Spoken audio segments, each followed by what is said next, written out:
आदर सहित यथा योग्य सम्मान एवं अभिवादन भी हमारे द्वारा नियमित रूप से प्रतिदिन कुंडली फलादेश पर आधारित कक्षा आयोजित की जाती है।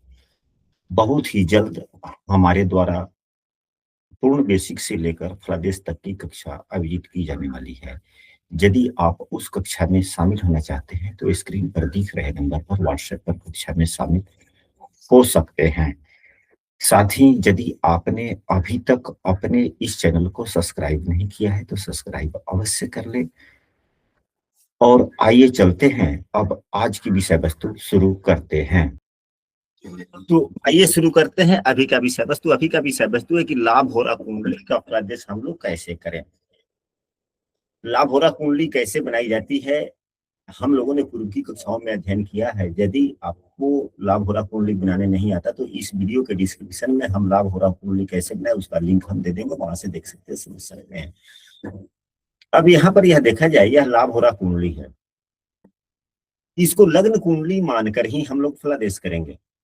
किसी भी वर कुंडली का फलादेश हम लोग लग्न कुंडली मानकर ही करते हैं। हम लोगों ने पूर्व की कक्षाओं में वर कुंडली फलादेश के कई नियमों को पढ़ा एवं समझने का प्रयास किया। तो लग्न से हम लोग सामान्यतः जीवन के सभी क्षेत्रों का विचार करते हैं अपने बारे में।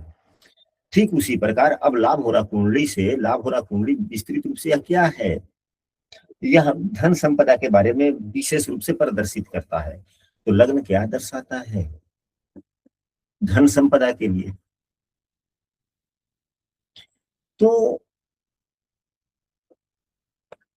लग्न से हम क्या देखेंगे, तो व्यक्ति का स्वयं का प्रयास कैसा होगा, व्यक्ति के स्वयं का प्रयास कैसा होगा धन इकट्ठा करने में।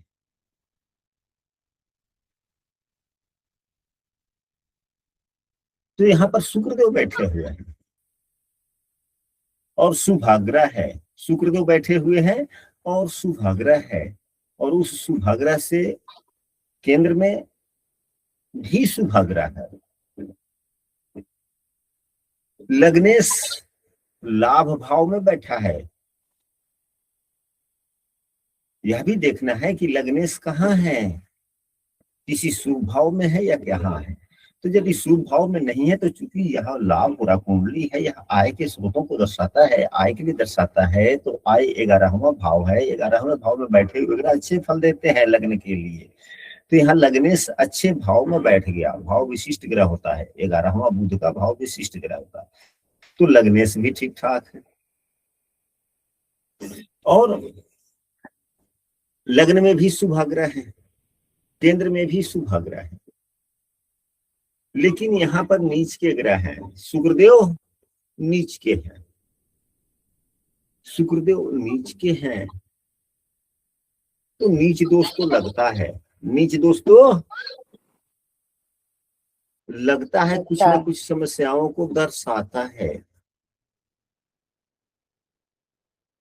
यानी कि जो आपके धन इकट्ठा करने के लिए जो आपका एक स्वभाव होना चाहिए, नजरिया होना चाहिए, उसमें कहीं ना कहीं कुछ ना कुछ हल्का सा कमी दिखता है, लेकिन उतनी कमी नहीं दिखती जितना होना चाहिए, क्योंकि केंद्र में देव गुरु बृहस्पति अच्छी स्थिति में है और लग्नेश भी अच्छी स्थिति में है। और हम लोगों ने फल दीपिका पुस्तक में पढ़ा है पूर्व की कक्षाओं में कि यदि शुभग्रह नीच का हो जाए, यदि शुभग्रह नीच का हो जाता है तो वह शून्य फल देता है, पूरा फल नहीं देता। हम लोगों ने कई बार इस चीजों को पढ़ा और जिस फल दीपिका पुस्तक पढ़ रहे थे और ऐसी बातें थी तो उस बातों को कई बार हाईलाइटेड किया गया था। तो यह क्या है, शुक्रदेव शुभाग्रह है, नीच के हैं, तो वह फल नहीं देंगे। लेकिन केंद्र में, लग्न से केंद्र में देवगुरु बृहस्पति अपने मूल त्रिकोण राशि के एवं लग्नेश का बुधदेव का लाभ भाव में होना अच्छी बात को दर्शाता है। हाँ, शनिदेव है तीसरे भाव में, तो इनकी दृष्टि नहीं पड़ रही है लग्न पर, कहीं कुछ नहीं है। स्पष्ट होता है कि यहाँ गुरु तो केंद्र में है, तो ये तो अपना शुभता उतनी नहीं दे पाएंगे। हाँ, नहीं दे पाएंगे। जी जी जी। हाँ, लेकिन अशुभ फल भी तो नहीं देंगे ना। भी नहीं कर पाएंगे। जी जी जी। हाँ, तो हम लोगों ने पूर्व की कक्षाओं में यह पढ़ा है कि शुभाग्रह क्यों नहीं शुभ फल देते, तो उसका मुख्य कारण यह है कि यदि कोई भी शुभाग्रह केंद्र में जितना मजबूत होकर के होता है तो उस कुंडली में बनने वाले अवगुणों को समाप्त करता है, अवगुण को समाप्त करने में उनके शुभ गुण समाप्त कम हो जाते हैं, यह भी है मानना किस भी कायदे से। तो अशुभता ही समाप्त हुई, लेकिन उतनी यह नुकसान तो नहीं दे रहे हैं ना, अशुभ फल प्रदाता नहीं होते, शुभ फल देना भूल जाते हैं। हाँ, अगर यह केंद्राधिपत्य दोष होने के साथ में किसी कुंडली में अशुभ भाव के स्वामी से युक्त होते तो इसमें ज्यादा अशुभता हो जाती, या अशुभ भाव में बैठे होते तो ज्यादा अशुभता हो जाती। तो शनि से दृष्टि नहीं है, मंगल से दृष्टि नहीं है, सूर्य से दृष्टि नहीं है, किसी भी ग्रह से दृष्टि नहीं है, यानी कि अशुभ ग्रहों का प्रभाव इन पर नहीं है। हाँ, तो ये दोनों ग्रह जो हैं उतने अच्छे फल नहीं दे पा रहे हैं, क्योंकि शुक्रदेव नीच के हो गए, देव गुरु बृहस्पति केंद्राधिपत्य दोष के साथ में, लेकिन लग्नेश का अच्छे भाव में होना इनके प्रयासों को सफल बताता है कि यह धन इकट्ठा करने के लिए स्वयं का खूब प्रयास करने का मतलब प्रयास करती है। अब कितना मिलेगा, धन इकट्ठा होगा नहीं इकट्ठा होगा तो 12 भाव का फलादेश करने पर, यानी कि संपदा, धन संपदा इकट्ठे करने की जो एक अभिरुचि है वह इनमें है कि 10 रुपया आए तो कम से कम 2 रुपया कहीं ना कहीं बचत कर दो। पर गुरुजी, गुरु पर तो राहु की भी दृष्टि है। हाँ, तो राहु की पर दृष्टि है, तो अब देखा जाए यह धन की बात है, बीमारी की बात नहीं है। अगर यही बीमारी वाला कुंडली होता, बीमारी के लिए फलादेश करते, तो धन में राहु सहायक हो जाता है। और यह किस भाव में बैठा हुआ है, आकस्मिक धन लाभ भाव में बैठा हुआ है।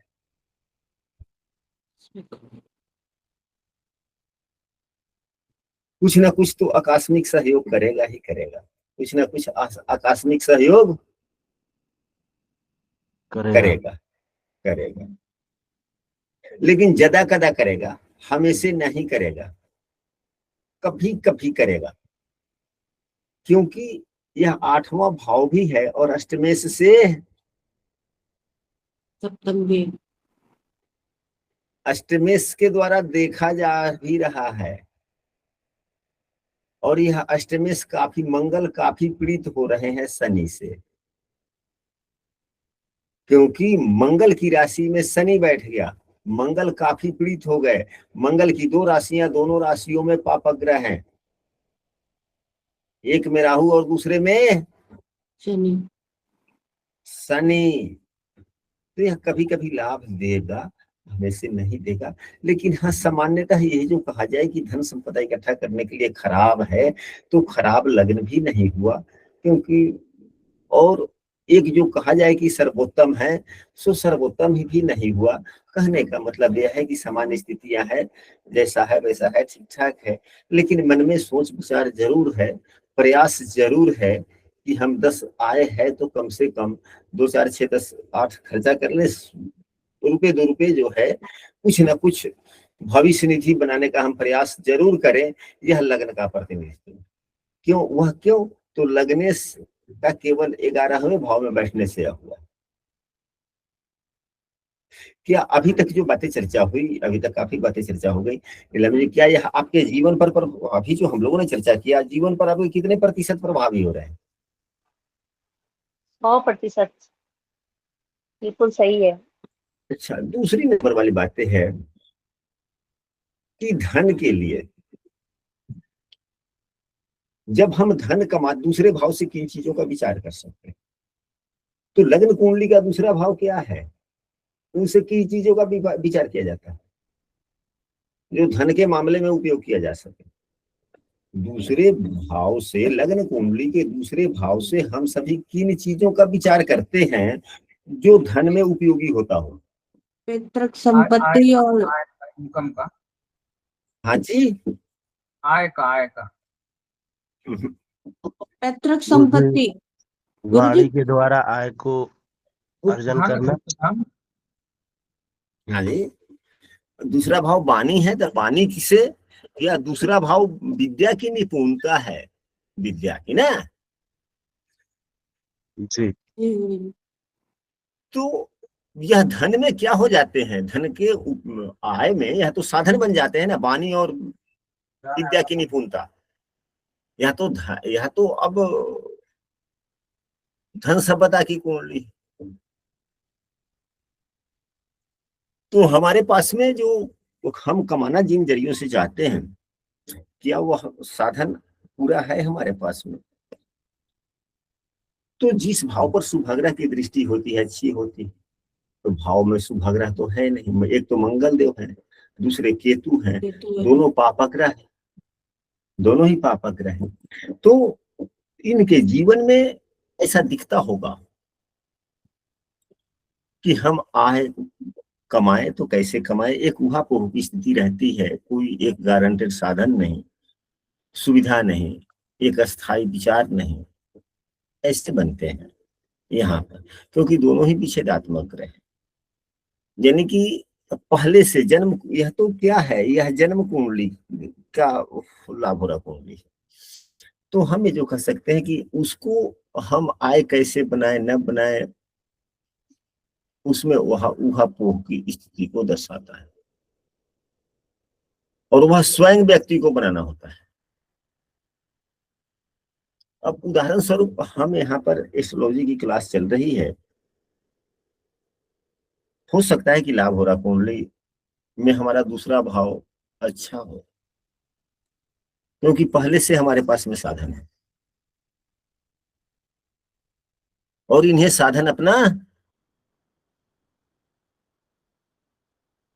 बनाना है। और साधन बनाने में भी मंगल केतु है, थोड़ी समस्याएं काफी।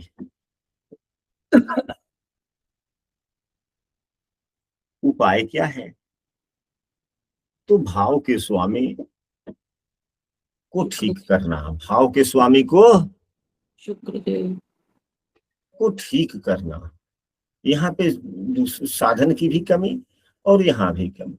तो शुक्रदेव जो भाव के स्वामी है नीच हो गए और अपने से 12वें हो गए। हालांकि दूसरे भाव के स्वामी का लग्न में होना धन संपदा के लिए उतना नुकसानदायक नहीं होता, लेकिन यहाँ पर जो नीच के हो गए हैं